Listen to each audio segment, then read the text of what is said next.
Welcome back, everybody, for another episode of the Big O Podcast. Tonight's guest is a former Northern alumni, football, baseball, and multi-sport star, Matt Black. Matt, how are you doing today? I'm good. Thanks for having me tonight. No, thank you for being here.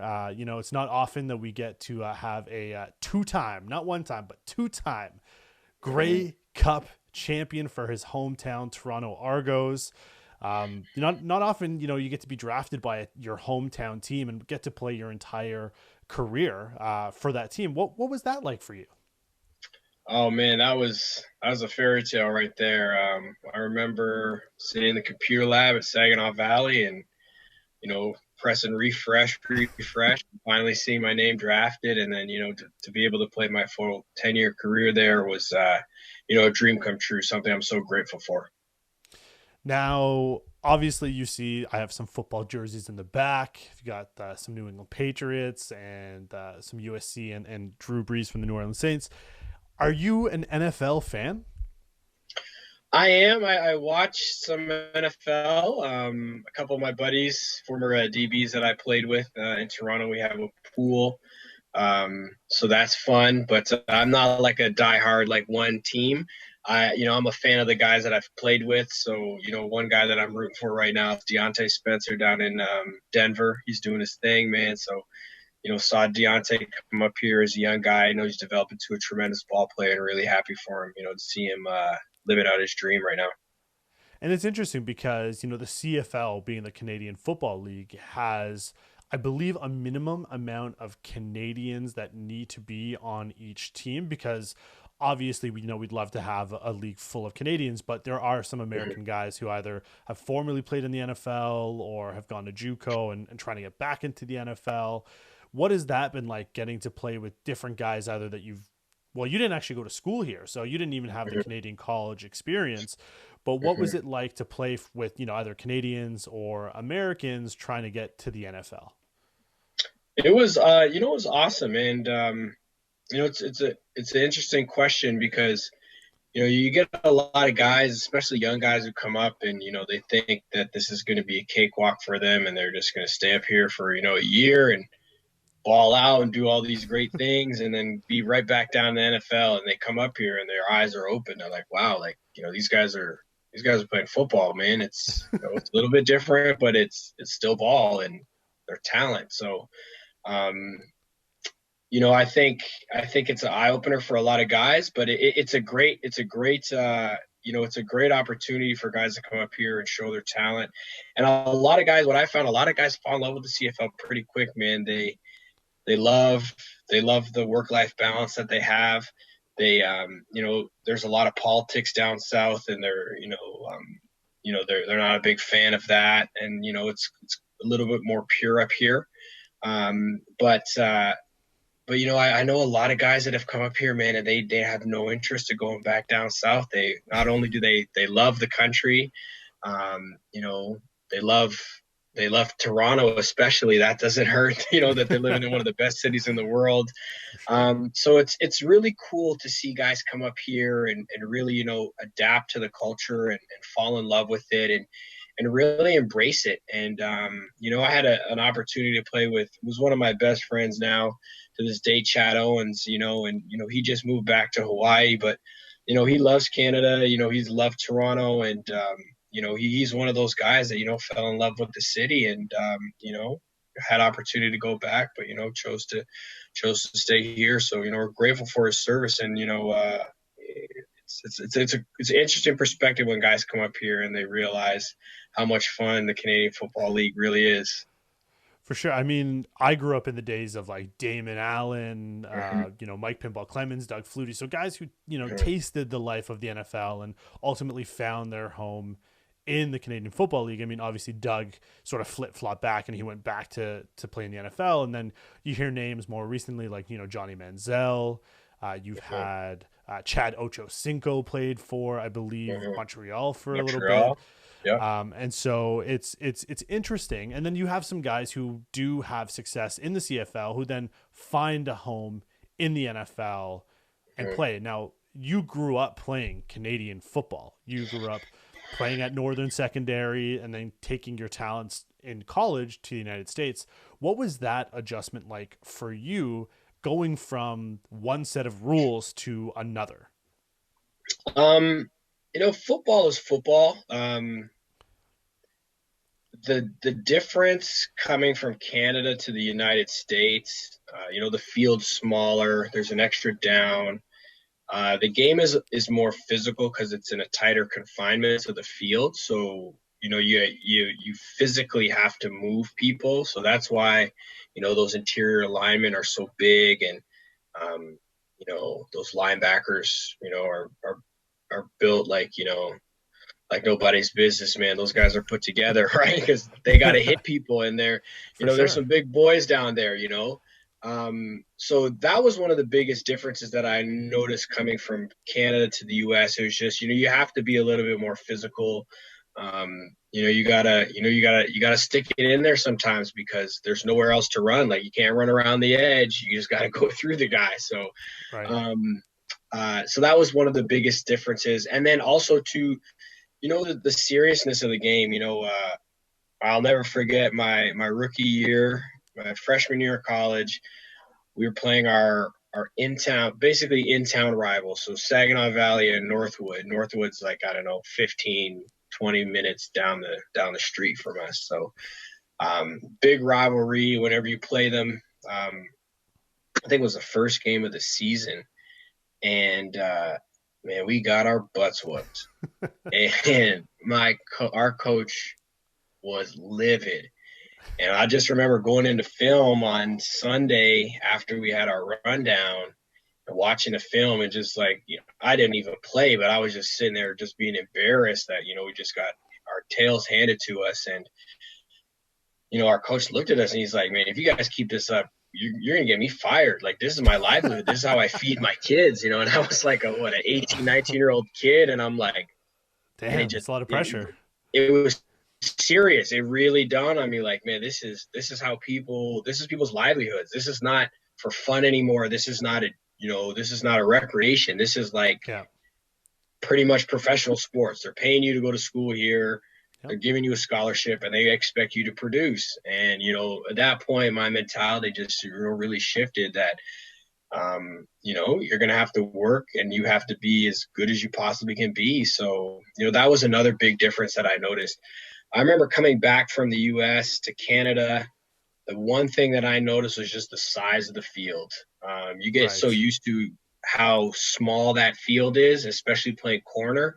You can feel the sideline kind of right there. When Canada, the sideline is like way over Oh there. yeah. So it's, I remember the first time coming back and feeling like, oh man, I got this out route and I'm right on the sideline. And then they throw the ball and you're like, this guy threw that ball like way out of bounds. And you look, and the guy's like catching it running down the sideline, and you're just sick, right? And of course, the coach told you, like, this isn't America no more. The field's Right. wider and all this stuff. So, that took a couple of weeks to get adjusted to, but you adjust to it pretty quickly. And like I said earlier, there's some nuances to the game that are different. The yard being off the ball, and the waggle, and some of the little things like the halo on a punt.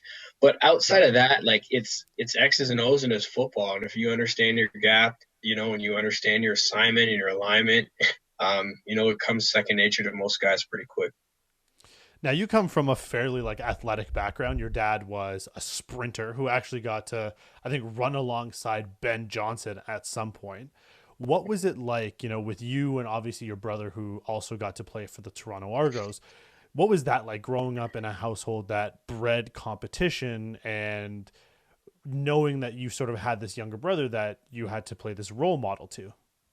Mm-hmm. It was really supportive. We really were very competitive, to say the least. Me and my brother always competing, and I never let him win. And when he beat me fair and square, and he never let me live it down and stuff like that. So, but it was just really supportive. I remember my parents always at our games, and driving down to Saginaw and going out to visit Eric at St. Mary's, and going to all the high school games, and just being really supportive of our athletic ambitions. started out for me as baseball, and was traveling all over Southern Ontario every weekend playing baseball, and then morphed into hockey, and then eventually grew into football and a myriad of other sports. But just really supportive. That's what I remember. Being really supportive, being there for me, and cheering for me, and always seeing their faces in the stands. So really fond memories of that for sure. Now I went to Northern, same as you, and I had the lovely, ability to go to school with both you and your brother, because I sort of fell in the middle age gap between you guys, and I got to learn the legend of Matt Black when Mr. Gaw was coaching baseball. Because baseball and soccer were my two sports, so we Okay. always hated the football team because you guys chewed up the field with your like 4 hour practices after school, and you practiced in the Yeah. rain and it didn't matter, and our games were always after Mhm. school, and we never had the pristine field conditions.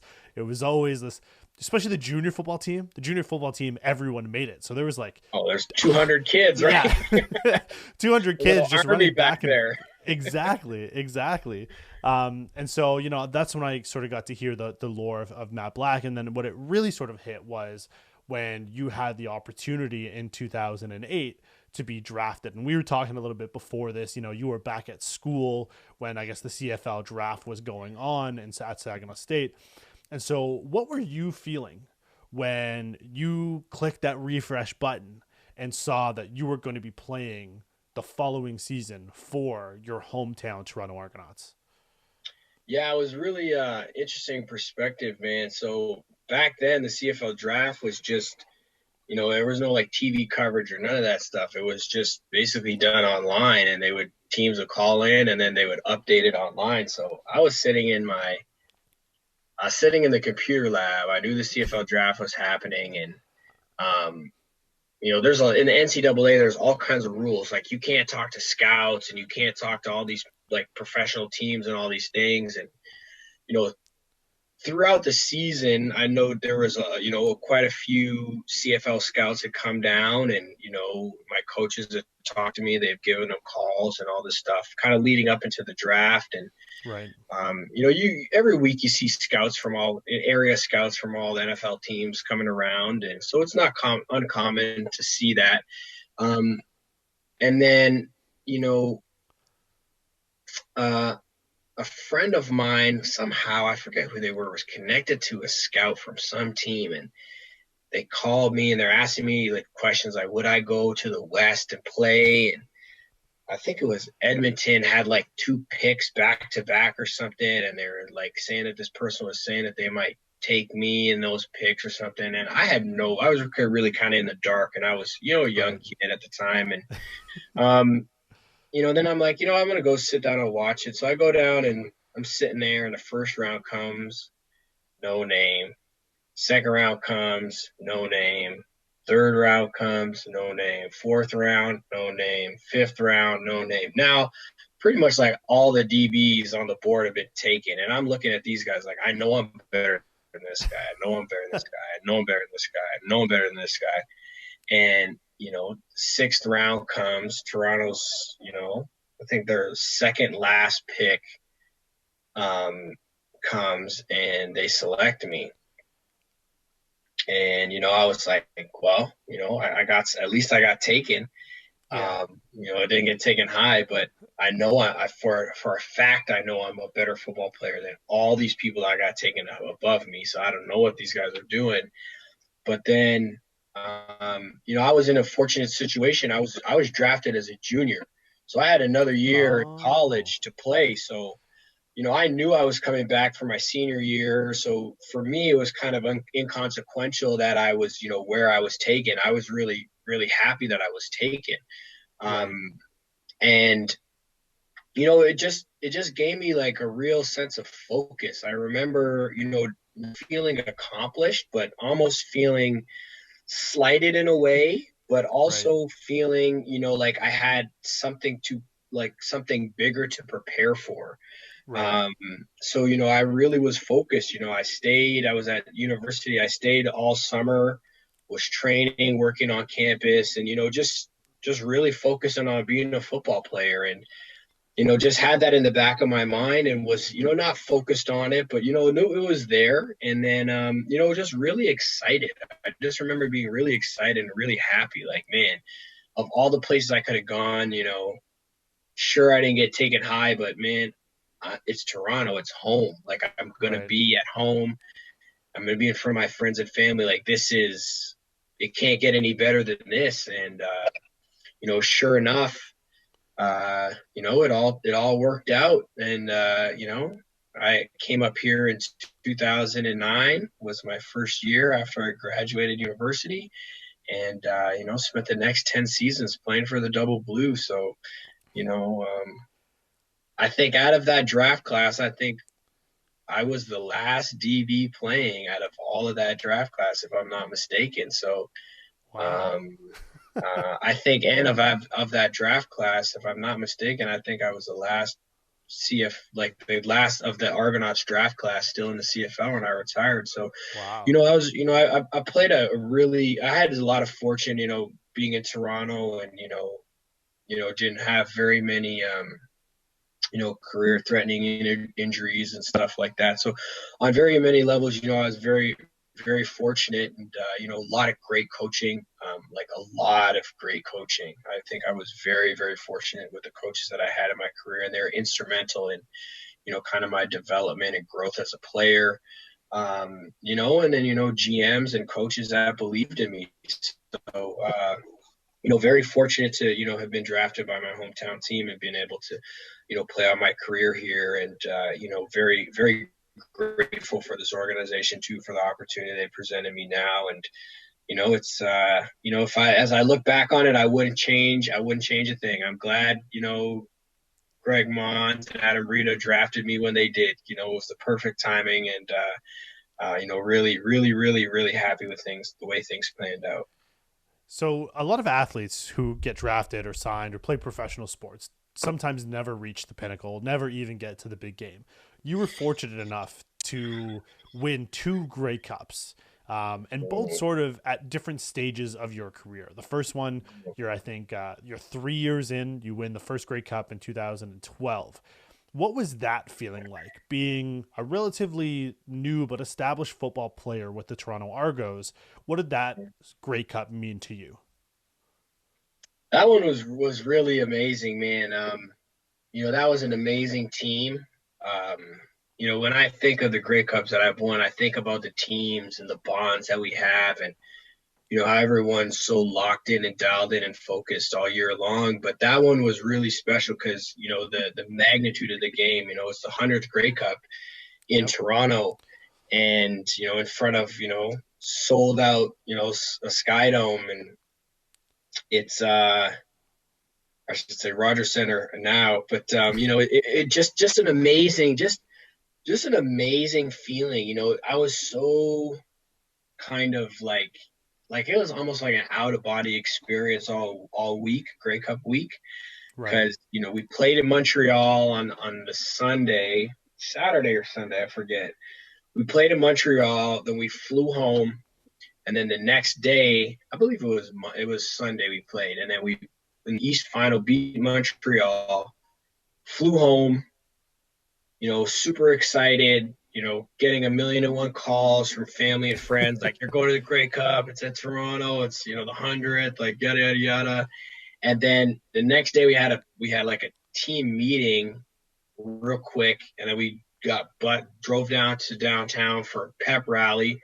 And then from there, we went into the team hotel. So, like, we were Oh wow. downtown in our own hotel in our own city. Um, but like the team was crazy. Like, nobody did anything. Like, the Right. whole week, the team was just in there. And I just remember it being such like a weird feeling. Like, it was almost like time was moving slower the whole week. Like, everything just felt so methodical and so, like, Business like. premeditated. Yeah, it was really weird. And then, I got to the game. I always try to get to games a little bit early because, I'd like to do my game day routine and just be chill. And I got to the game a little bit earlier than normal, about 5 hours before kickoff. And I just wanted to kind of go in and soak up the emotion and kind of get that, those jitters out of me before, the rigmarole of the game day started. I remember going down there and, just looking around the stadium, and there was already so many people there. And I was like, man, this just feels different. It doesn't feel like a normal game day, and there were so many people getting the field ready and everything, the pomp and circumstance that comes with a Grey Cup game, right? Let alone the 100th Grey Cup game. And, they got Justin Bieber as a halftime show and the prime minister's in a house and like all these different things going on left, right, and center.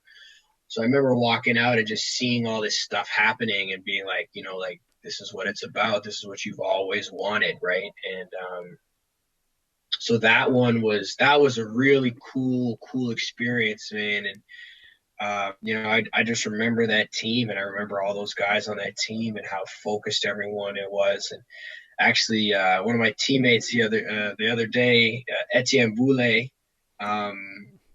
posted a clip from our locker room that year, and I saw that one of our video. most famous leaders, yeah.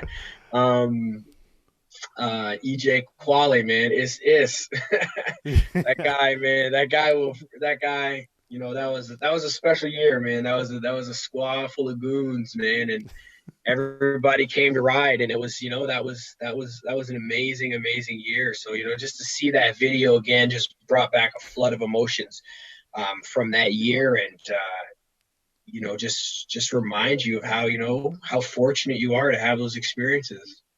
You see a video like that, and because I saw you posted it, you see a video like that, it reminds you of two things. It reminds you, one, of like Buffalo Bills Mafia, like before the game, they're just like fired up, tables are being thrown everywhere, people are going through tables, and I can only imagine that like in the locker room, after you have that sort of like speech and that emotion, that energy, you're ready to run through a wall, you're ready to put it all on the line, leave it all on the field, bleed for your teammates, and ultimately helps rally the team around and win that Grey Cup on home soil. If I'm not mistaken, I think Rob Ford was our mayor at the time, and he had this blooper where he's down at like Nathan Phillips Square trying to like take the ball, and he hikes the ball and he like falls backwards. But like he was like just like a jovial guy. It really like encapsulated the spirit of what Toronto was like during that time. And Mm-hmm. so, 2012, you obviously, you guys win. It's your first one. And you're never really certain that you're going to make it back to the dance. Sometimes you have some great seasons, sometimes you don't. I mean, injuries, players leaving, players coming in, new coaches, new systems. Nothing is ever guaranteed when it comes to returning back to that. However, in 2017, it was a little bit different for you. You're now you're more of a veteran on the team. You're a veteran in the CFL, Mm-hmm. and you're on the latter part of your career. And I mean, you get released mid-season. Now Mm-hmm. you sign back just, like a week or two later. Mm-hmm. What was going through your mind at the time when you get your release from the Toronto Argonauts? What are you thinking at that time? I was just, I was kind of in shock. You kind of, I don't know, it's weird when you're in that world, you always expect it. You kind of have to. You do yourself an injustice if you don't. You always try to do everything you can so that it doesn't happen. But it's on a young, talented team. I had an injury in camp, and when I got healthy, the club made a decision to go in a different direction. And Coach Tressman was great. He sat me down and let me know, and went and talked to my coaches and talked to the guys, and you know started preparing for what was next, and see if another team was going to pick me up, or if I was that was going to be the end of the road. And as you mentioned, it was just surreal. Like you start thinking like, this it? Like this is the Yeah, end here? And I definitely thought that was the end for me in Toronto. right. By no stretch of the imagination did I think I was going to be back in Toronto. Um, and then one of my good friends, Jermaine Gabriel, had a pretty significant injury, and they called me back, and the rest is history, man. What's that conversation like though? Because I mean, you're a human and you have real emotions. And sometimes, like, we know sports is not just about wins and losses, it's very much a business. And sometimes these kinds of transactions can be very, business like. And Mhm. so, you get released. Obviously, you're not feeling great, as you said. You didn't think you were going to return back to Toronto, but then ultimately you get that call after just, a short amount of time. You're thinking, okay, I'm moving on to another team. Toronto calls you and says, hey, you know, please, we want you to come back. We had this injury. What is going through your mind? Yeah, man, I was pretty shocked. So my boy, shout out to my boy Jay Hood, Jonathan Hood. Me and him were room dogs for a few years when we played together. We're still good friends to this day. He took me out to eat. We went to this Buckashuck oyster place, and we were watching the Argos game the week after I got cut. And there was I forget what it was, a long weekend. So I was like, you know what, I'm gonna pack up and go to my aunt's house in Kingston and just kick it with her for the long weekend kind of thing. And so that night, I forget what it is. Say it was like a Friday night. We play the game. Um, they play the game. Me and Hood watch the game. We notice that Jermaine's not playing. Halfway through the game, like, oh, I wonder what's going on with him. I get up on Saturday morning, whatever day it was, drive down to my aunt's house. While I'm in the car, I get a call from like the DB coach, and he's asking me like, what's going on? What am I doing? I'm like, dude, like, I'm going to my aunt's house. I'm chilling. Coach Brackenridge called me, right? And he's talking to me, asking me what I'm doing, and da da da da da, and would I be, would I want to come back? And I'm like, would I want to come back? I mean, you guys just fired me like a week ago. Why the heck are you calling me to come back? And he's like, man, JG got hurt. Jermaine Gable got hurt. He's going to be on the IR for like 4 to 6 weeks or something. And I'm like, wow, well, I mean, tell Jim, our GM, Jim Pop, to call my agent, and if they can work something out, I'm in town, and I'm gonna be gone for the weekend, but I could probably be back like say Monday or something. And then I get a call from our defensive coordinator, Corey Chamberlain, like 5 minutes later. So I knew something was up. Like, okay, these Yeah, guys want me.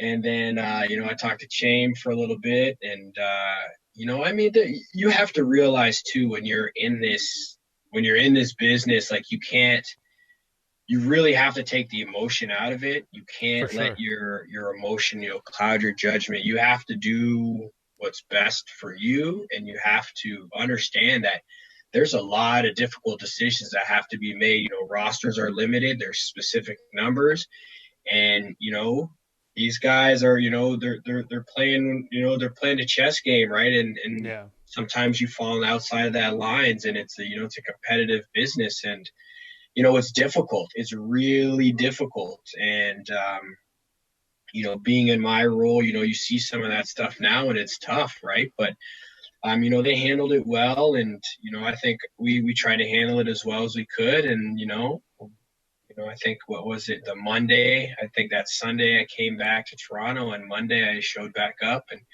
it was like I never left. And, and then the rest was history, man. And then, we were fortunate that year. Really good year. I mean, it's interesting because you talked about your coach at Saginaw, right? And you're saying, like, listen, if you guys play like this, I'm going to get fired. And so at the end of the day, Jim Pop, Mark Trestman, like, they're doing what's best for the team because they need to be successful. So, I mean, it's good that you have that wherewithal to understand that it's not always or necessarily a personal decision, but trying to do what's best for their team, which ultimately means, like, when JG gets injured, Matt Black's the guy. Matt Black's the Mm-hmm. guy that we know that we need to come back to this team with his veteran leadership and his knowledge of our team to help us be in the best position to win a Grey Cup. And, lo and behold, I mean, you get to experience something that kids, grow up dreaming about. You get to, when you're with your friends playing on the baseball diamond, it's bottom of the ninth, 2 outs, bases loaded, grand slam to win a game. With hockey, it's Mm-hmm. game 7, overtime, Sidney Mm-hmm. Crosby in the corner, score. Game 7, buzzer beater. For you, 27-24 with, I just want to make sure I have this right. 27-24, 8 seconds remaining. A ball is thrown into the end zone by Bo Levi Mitchell. A touchdown means Calgary wins the game. But an interception by Toronto's own Matt Black seals the victory and a second Grey Cup champion. What's going through your mind? You got cut halfway through the season ish. You didn't know if you were going to play again in Toronto. You have an injury in camp, so you're not exactly starting the season off on the best foot, but you get to seal the deal for Toronto to bring home another Grey Cup. Toronto guy, what are you feeling as that confetti is falling, as your team is jumping on you, because the game is over and you guys trailed in that fourth quarter? You guys just go up and you seal the deal for another championship for Toronto. What's going through your mind? Man, it's crazy. It's weird because that you're so trained to kind of be focused and be locked in that you understand the game's not over yet, so you can't really get too excited. I just remember, when the ball went up, thinking, you just when the football's in the air, if you have an opportunity at it, thinking as well, I have an opportunity at this, and I see the Calgary color, so I know it's coming this way, and don't get a PI call in the end zone, and all these things go through my mind, and I got the ball, and I thought I was down. There's so much noise, you don't know, and then I realized, the ref doesn't look like it's down. He's kind of running. So, then I try to veer out of bounds, and, the team is going nuts. I see our team on the field pretty much at that point in time. And, and then I look up at the clock and I realize there's some time left. And, then I hear I hear Tress and I hear those guys, calling for a victory formation. And then, then you can kind of breathe that sigh of relief, wow, we're there. The first things I thought about, you think about your teammates, and that night there was, I was the last guy to make a play. That night we had so many guys that balled out, that made some tremendous ball plays. You look at that bomb Ricky Ray threw to DeVere Posey down the sideline. Posey had another great catch where he knifes it right up in the middle of the Calgary defense, gets us down close to their goal line. SJ had a big first down catch when we needed it. Ricky gets out the pocket and converts. It's essentially a broken play. He finds Declan Cross in the end zone for the 2-point conversion. Liram Hiralah, who knocks down a long field goal for us. And then you see that fumble recovery. JG the week before, kind of gave up a little bit on a play, and Coach Chaim, called him out in front of the group, and JG got up off the ground, man, and, ripped that guy's arm back, to expose the ball. Our D tackle, Cleon Lang, comes running from 35 yards away, puts his face mask right on the football that, JG is exposed. He drops it out. Cassius Vaughn is at the back of the end zone, maybe 40 yards away from that ball, and is running his tail off the whole time. Picks that ball up, probably one of the fastest guys on the team that day, and just picks it up and takes it off, man. It takes off. So you have Sean Lemon following him down the field, escorting him in. Heck, our equipment manager brought a whole second trunk of cleats for guys. We had guys change cleats at halftime, right? This is stuff of legend that happened that night, with the snow and all these things. So by no means, was that on me. There was guys that made countless plays that night to get us in that position to win that ball game. And that's really kind of what just was flooding through my mind. I just look at guys like Marcus Ball, guys that I won a championship with in 2012, and Chris Van Zyl, and, guys like Rico Murray, who I think had been to 3 Grey Cups and never won. He's getting his first championship. Johnny Sears, Matt Webster, Jermaine Gabriel, Toronto guys that this is their first Yeah. time there, Levi Noel and Jamal Campbell, Ricky running his fourth Grey Cup, you know what I mean? Like, Yeah. just seeing all these guys and all their emotion and just understanding everything that we've gone through that year was so special because that year really was, it was a lot different than 2012. We didn't have the pressure of a Grey Cup at home. There wasn't this, oh, this is the favorites. This was essentially like a cast of misfits, right? Like we had Yeah. guys coming from all over the place. We had Coach Tressman coming back to the CFL. Jim Pop had just been let go in Montreal, comes over to Toronto. Um, we had a rough year the year before. There was a lot of changes on our roster. Marcus Ball is back in town. Um, we just had like an amazing roster. That year we picked up a guy, Mitch White, awesome DB. Brought so much to that room. Come through the midway through the season and fit into that room, and to bring what he brought to the table. We had a lot of young coaches. Coach Chamberlain came back. Coming back into the CFL that year. Coach Brackenridge. Tyron Brackenridge, who had played in Saskatchewan his first year coaching. We just had, it was just like a big collection of misfits, man, and nobody really gave us a shot. Like, oh, this is Toronto, whatever, da da da da da. And we went on that run. Like we took our L's all year, and they weren't losses, they were lessons. We learned something. Coach Tressman talked about building backbone and what it's going to take week after week after week for us to get to where we want to get to. And we slowly, built that layer of thick skin. And when it came down to, I'll never forget this, man. Like we really believed in our hearts that we were going to win that game. And that's what I remember from 2012 too. Like those games for me, they were won before we even step on the field.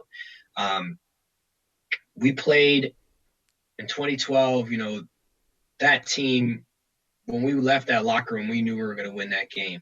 And I got the same feeling that I got in my gut in 2012, the night before the 2017 Grey Cup.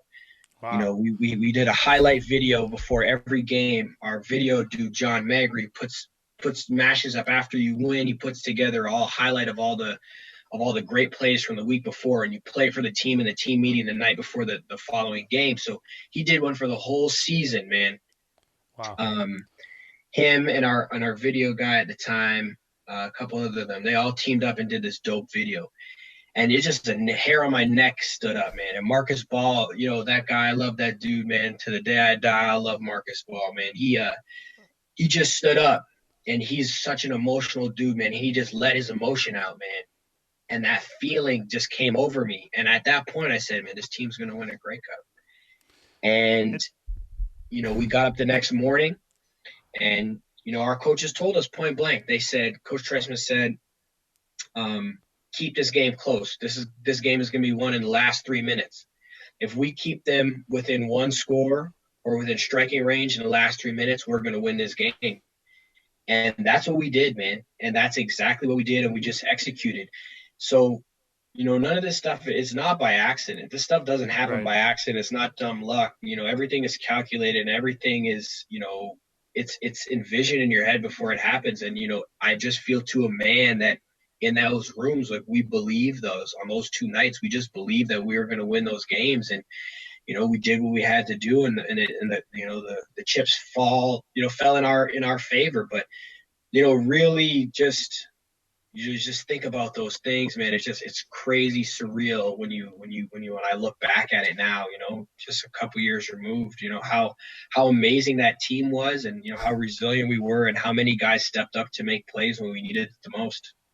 Man, Matt Black, one of the most humble people I've ever talked to. I mean, I asked you the feeling of catching that interception, and you basically ran down why your team was successful, from the media guys putting together video to each individual player as they made plays throughout the game, which is absolutely incredible. I mean, listen, you summed up your season, your game, everything very, very well. Now I'm going to flip it just a little bit. So, Yeah. let's say in 2022, okay, Mhm. there was going to be a movie made on the 2017 CFL Grey Cup champion Toronto Argos. And you have to cast 3 people to play some roles. Now I'm going to cast Mark Trestman as Billy Bob Thornton. Okay. Billy Okay. Bob Thornton is playing Mark Trestman.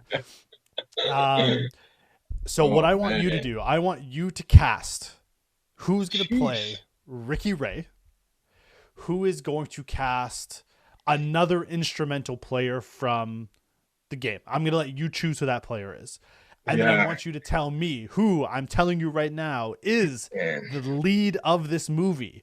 Who is playing Matt Black? Okay, so you can't now say you're going to be some tertiary character. You are the star of this film, because we're going to talk about getting cut, the injuries.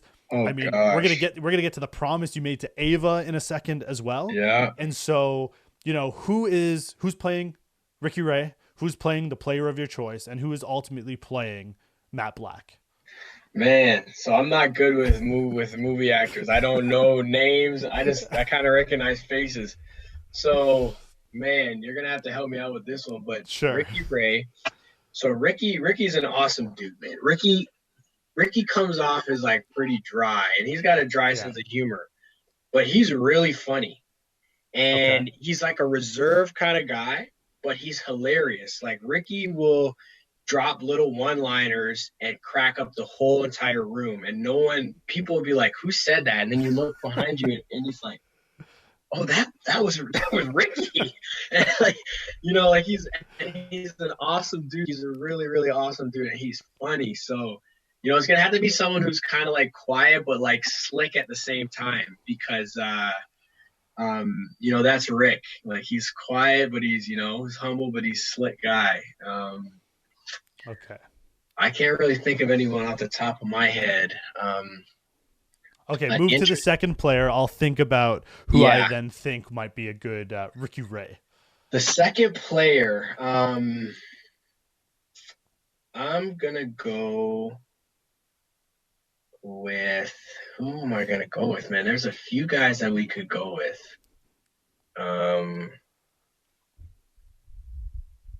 Let's do who was funny that year. Yeah, We had a few we need a characters. comedian. We need a We need a comedic character. comedian. Yeah. Cassius Vaughn, man, he was a hilarious dude. So Okay. Cassius is like a dude from the South, man. Went to Ole Miss, and he was like he's like the de facto like old uncle on the team, man. He always kept it real. He didn't care. He was brash. He's gonna tell it how it was. If you messed up, man, you're gonna hear from Cash, but it's coming from a good place. And he's he's got a big heart, right? And he's always always looking out for the best of us, but he always held our feet to the fire and held us to a high standard. Oh man, that's tough, man. So I'm gonna say Ryan Reynolds for Ricky Ray, just because Okay. you'll get a little dry. I mean, it's gonna be a Yeah. little bit comedic. You're gonna get Yeah. some of that Canadian content, but he's a big enough star that you believe he's the starting quarterback who's a little bit long in the tooth because he's been around. Like you Yeah. said, this is his second with the Argos. I think he won 2 Yeah. with the Edmonton Yeah. Eskimos. Okay, That's so a good one. That's a good one. I think Ryan Reynolds could get Yeah. into a Ricky Ray character for sure. I think that one could be Perfect. pulled off. And I feel bad for forgetting his name, and I'm horrible with movies. Give me a movie the guy's in, and then we can try to break it down. The gentleman that just passed away, that was in Chadwick Boseman. Chadwick Boseman, man. I think one, Chadwick could pull off a Cassius Vaughn, man. And Interesting. Like-minded, very strong-willed. But I think Chadwick could pull off a Cassius for sure. Okay. And now I'm going to take Matt because I've been thinking about this, and it's funny that you say Chadwick Boseman because the character who's playing Matt Black in the 2022 movie about the Toronto Argonauts winning the Grey Cup, I actually have as Michael B. Jordan, who's got that connection to Chadwick Boseman. Okay. And I think, he's got a little bit of football in him because I'm pretty sure he was in Friday Night Lights. I could be wrong about that, but he's got that athletic build, but he's got that, he gets injured, he's got the kid, he's got that redemption, and he's got that sort of stoicness that I believe you showcased after you catch that ball where you said, you don't even react emotionally. You're just thinking there's still time on the clock left. I did what I Mhm. had to do. Now let's just go close this thing out. So Mhm. there's your movie. We got Billy Bob Okay. Thornton as Mark Trestman. We got Ryan Reynolds as Ricky Ray, Chadwick Boseman as Vaughn, and then you got Cassius Mike Bond. the Cassius Vaughn. Then you got Yeah. Michael B. Jordan playing the Okay. star of the movie, Matthew. Oh, no star, man. But that's a good lineup right there, man. I'll go see that thing. There we go. We have Free unlimited budget. We're popcorn. bringing everybody. That's Yeah, it. Get your popcorn popcorn. with butter. I'm good. Now, I mentioned this earlier, and I thought Mhm. when I was reading the story behind it, I thought this was pretty cool. Now, the Mhm. video of you win the Grey Cup. You have this incredible moment where it's your time to hold the trophy, but you don't actually like pick up the trophy. Mhm. You give the trophy a kiss, and you give your daughter a kiss, and you made a promise to Ava, your daughter. I think it was prior to the season starting. Mhm. Can you enlighten us as to what that promise was? Man, it was more just like a conversation, right? We were having a conversation, and I think every year a dad, you know how it is. It's Yeah. you got a daughter, and you say like she says she wants something, she wants a pony. Like, okay, yeah, we'll get you a pony, right? And it was just we were just having a conversation, and she saw some pictures, I think, of the Grey Cup, and saw it, and she been around football her whole life, and said like, "Oh, Daddy, I want the Grey Cup. I want you to bring home the Grey Cup again." And I said, "Okay, don't worry. Like, we'll bring it home. Like, I'll bring it home for you. Don't worry." And, I think I said, we got to win it. Well, she's like, "Well, you got to win it." I'm like, "Okay, well then we got to win it, right?" Like, It's so, done. we'll do that. And I was very fortunate that we were able to make that conversation turn into reality. And I mean, like you said it, every kid looks to their parent as a superhero, right? And in that Hmm. moment, when you want to make your kid proud, you wear that S on your chest. And Hmm. this is really reminiscent of what happened the year prior. So in 2016, you are the recipient of the CFL's Jack Godar. How do you say it? Jake Adar. Jake Godar. Okay, Yeah. as in particular, the criteria is courage, uh, camaraderie, perseverance, contribution to Canadian communities, and so Mhm. you really I want to focus on two things here: courage and perseverance. So people see the glitz and the glamour, and if they don't exactly know you, they don't know the kind of trials and tribulations that you have to go through. And so, you know, it's estimated that 15 to 20% of our country's population has dyslexia. And so that roughly that's about 5 million Canadians. And so you've talked about being diagnosed at the age when you were in grade 2 and the stigma that came along with it. And so Mhm. obviously it took courage to be able to talk about that, have it affect you as and hold on to it as you're growing up. But what was your support system like both at home and at school, and what did you take away from that experience to help you become both successful in academics as well in sports? Yeah, it's amazing because that diagnosis changes your life, and I owe a lot of credit, debt of gratitude, to my mom in particular. She really, she did a lot for me. Right. She did a lot. You know, she was an advocate for me. She fought for me. To have access to resources. That's one of the reasons why I got into Northern was because you know the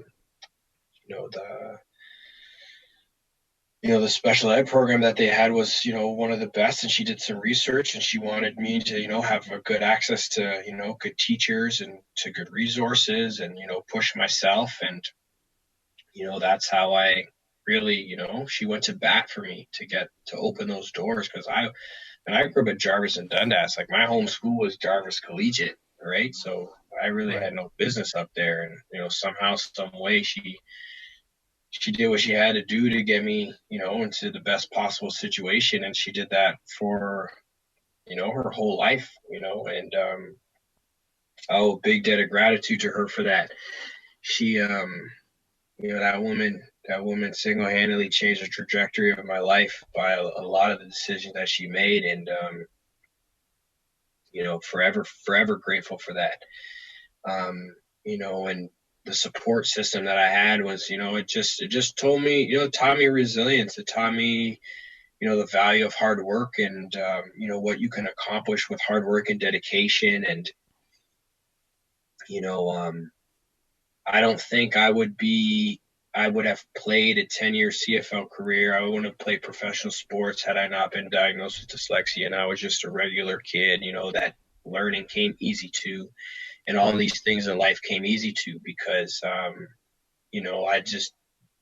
couldn't quit, right? I Right. couldn't quit. Quitting was, giving up on myself. So, that wasn't an option. So, um, I for a long time, I hated the fact that I had that struggle and, really thought bad about myself because of it and, thought there was something wrong with me. And, I had a lot of negative thoughts about myself, and as I grew older and, realized that, it wasn't my fault and, it was just, something that I had to deal with and that everyone has stuff that they have to deal with.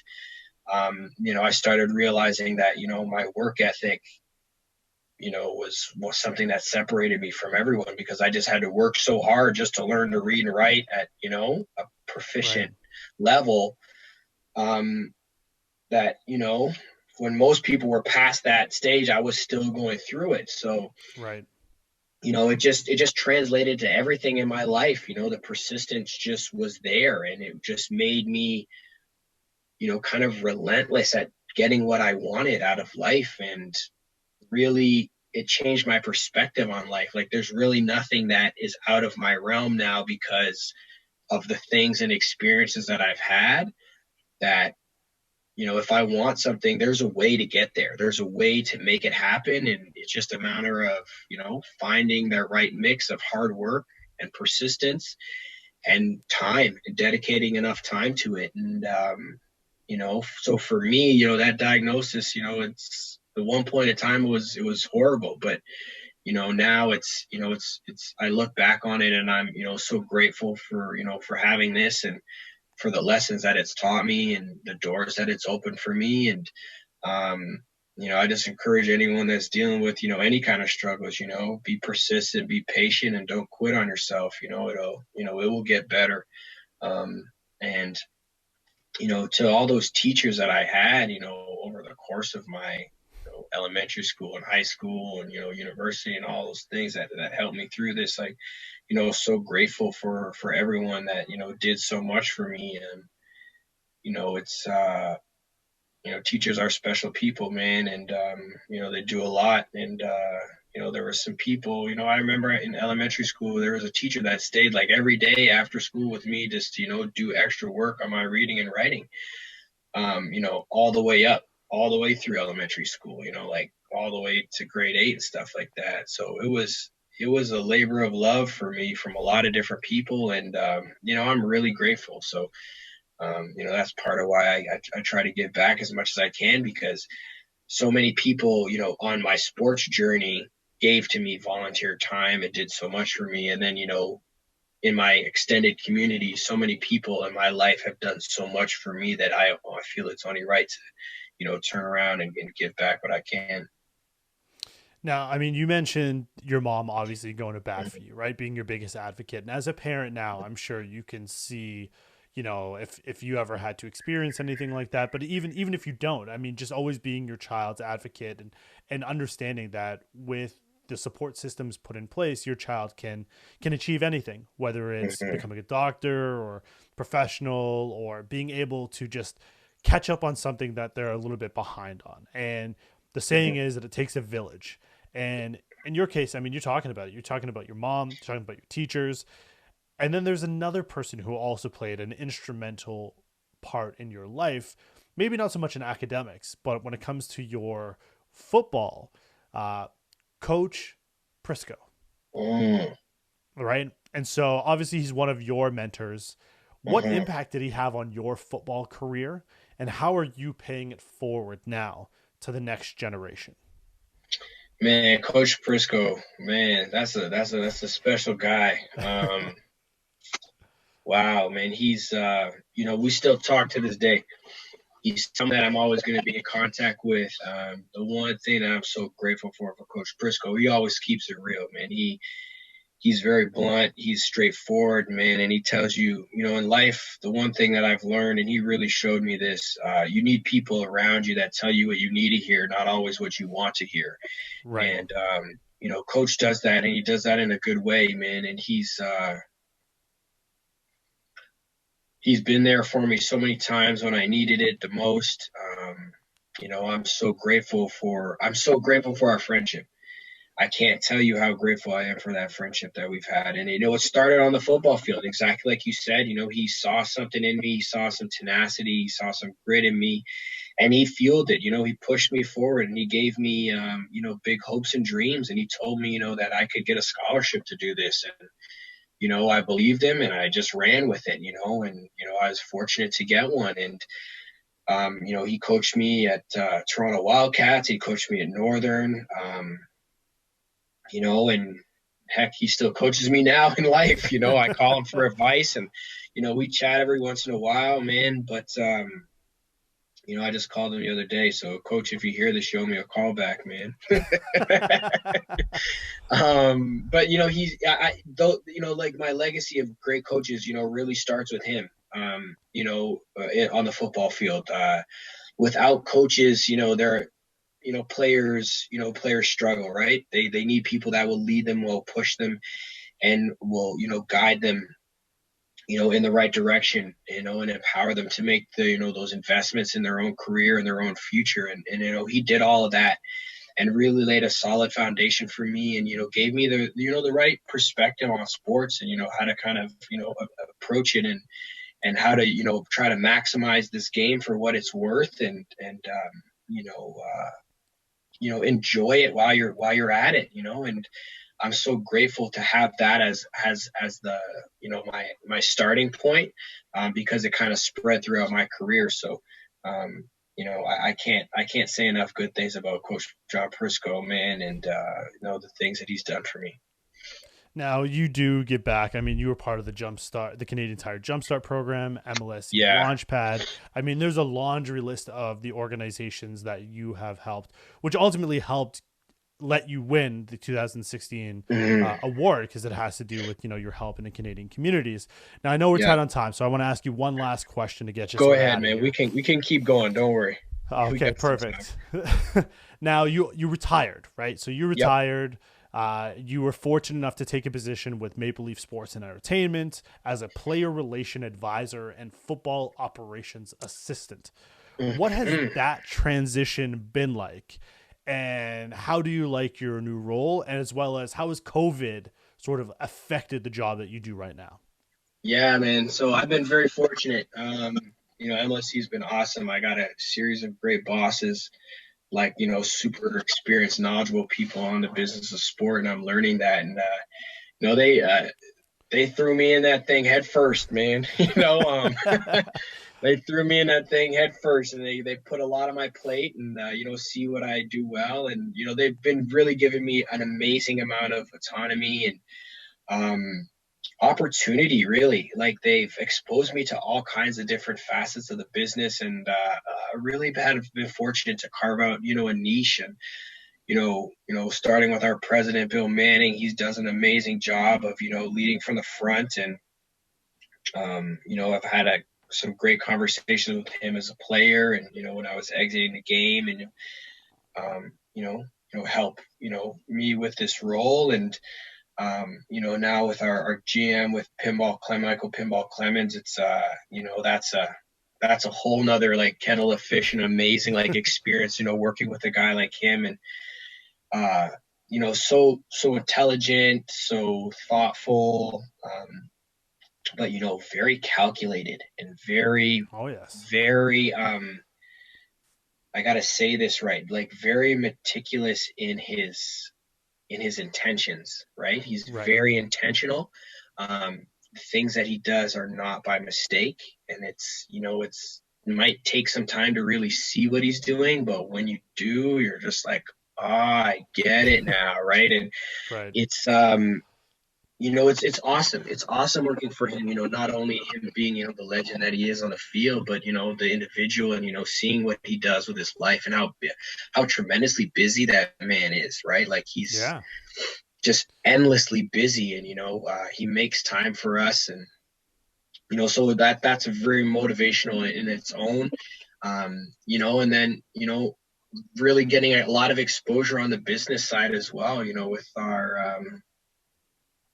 With Chris Schufelt and his team, and and understanding and learning the inner workings of this business, and how we're gonna change this thing and turn this thing around in this market. And so getting involved in all these different aspects has been so fun and so exciting and so awesome. I get to work with our amazing community team, and Julia Gennardo, and all the amazing work that she does in our community. So it's like I'm working, but I don't really feel like I'm working, because I'm just doing Right. more of what I was doing, except I'm not playing anymore. So I still get to Gotcha. kick it with the guys in the locker room and hang out. I'm not in the training room anymore, so I'm happy about that. But I get to help these guys, off the field, and really, dive into some community stuff with them and get out. And we've, set up some great visits at um, Holland Bloor View, and some Thanksgiving stuff. So get to do that side of things as well. Still get to work with the Huddle Up program, and Jason Calero, and help them out. So that's amazing. But then also get to dive into this new space that where my passion is, which is on the business side of things. And um, just start learning that and understanding that and wrapping my head around that, and how we can get more fans out to the games, and what we need to do to turn this thing around. And I think step one is this new coach that we've hired, Ryan Dinwiddie, is an amazing guy. See his work ethic and see him in there early with the coaching staff, and just the dynamic that they have, and the relationship that they have as a team. It's amazing, right? And you can tell that they're already friends, and they kick it like friends, like it's kind of like a mini locker room almost, right? So Right. but they work, man. Those guys work, right? And that's the important thing, is that they're all on the same page, and that's what it feels like. So that gives me a lot of excitement, and when we start winning some ball games, it's going to make it a lot easier for the folks on the business side. And those guys and gals at MLC are really good at doing what they do, right? They've turned the Toronto Raptors organization Yeah. into what it is today. They've turned the Toronto FC into what it is today. And the Toronto Maple Leafs, they have a long lineage of great success. So really just to be in an environment and learning from all these bright minds is absolutely, it's you feel like the world's your oyster. So I'm soaking it up, man. And there's good days, and there's bad days, and there's Of course. things that I've never experienced, and they're putting me in charge of, or asking me to do this. And but it's really exciting, and I'm really loving it. So to the latter part of your question about how COVID has changed things, COVID has probably hit the CFL harder than just about any other sports league. As the season unfortunately has been canceled, but the work hasn't stopped, and Right. through the leadership of MLSE, you see with it's an interesting organization, because we have 4 sports properties, right? And all the seasons have been impacted in some way, shape, or form by Of this, but course. it's like things didn't stop. They kind of took a moment to evaluate, like, how do we move forward, and then they the thing just keeps marching on. So they've kept us busy, that's for sure. We had our players back in the gym the beginning of June, so I spent some time working with the MLSE task force to help reopen the facility and make sure that guys were healthy and safe. They implemented really strict safety protocols. Our guys have to jump through hoops every morning before they come into the gym, fill out a form, a bunch of taking their temperature twice before they even get into the building. Um, and they have to fill out a pretty detailed questionnaire and affidavit every day.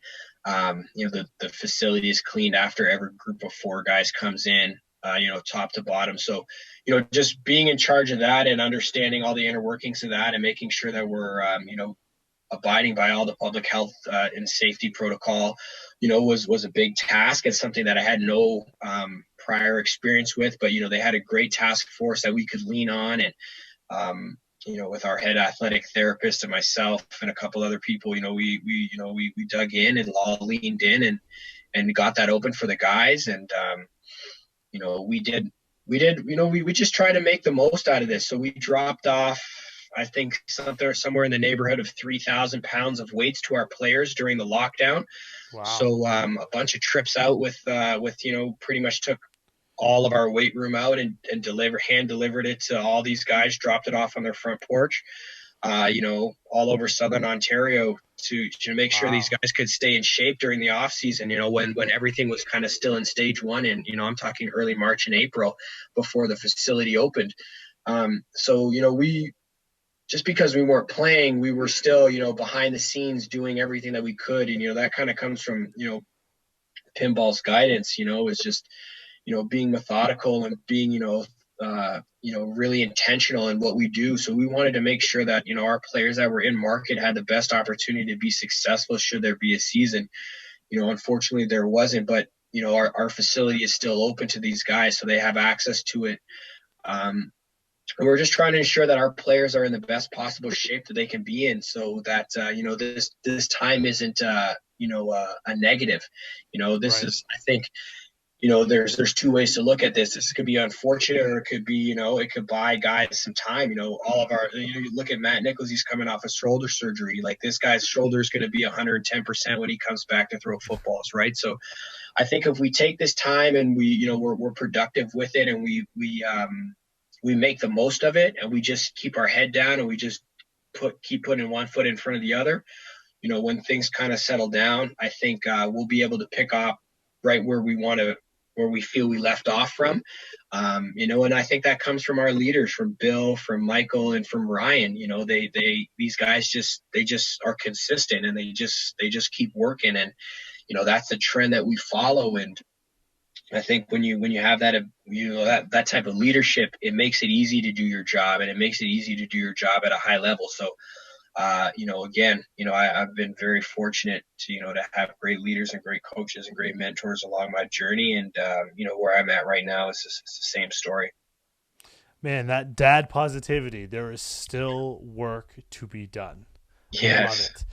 I love it. Listen, Matt, it was been a pleasure. Thank you for taking the time to do this. I really enjoyed the conversation, and, listen, good luck to you. You had a storied career, and it sounds like, you're doing amazing things with MLSE right now, and still learning. And we really do hope that, the Toronto Argonauts return to glory. And I'm sure under, management under Manning and Michael Pinball Clemens, and, even the hard work that you said that, you and the rest of your team do, we're looking forward to Toronto returning back to glory. So thank you again for your time today. Appreciate you coming on. And that's it, from the host of your Big O podcast, I'm Julian Ortiz. Thank you for watching and listening. Have a great night, everybody.